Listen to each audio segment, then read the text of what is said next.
the journalists are gathering information using technical tools, using technology, and this is something that changed dramatically how investigative journalists are working in Latin America, probably in other parts of the world as well.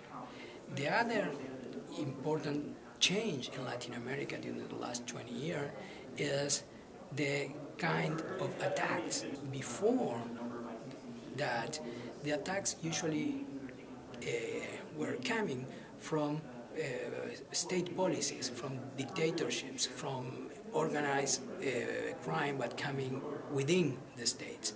Now the situation changed, and journalists are receiving threats, in most of the cases coming from the organized crime.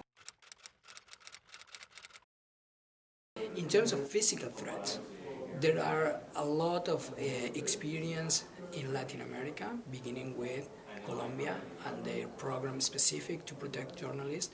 Now Mexico is starting to do something similar, creating special prosecutor office to investigate attacks against journalists. In our center, we did an assessment of those offices.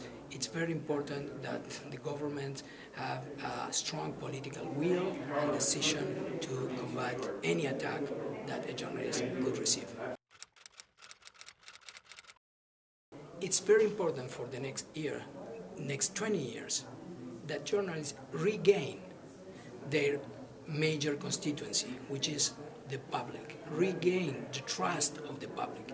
It is very, very common that not only government, but ordinary people criticize what the journalists are doing. So I think that working on a better journalism is a challenge for the next 20 years. It's a challenge to, as I said, regain the trust of the people, that at the end of the day will be the people who will support and defend journalism in Latin America and probably around the world.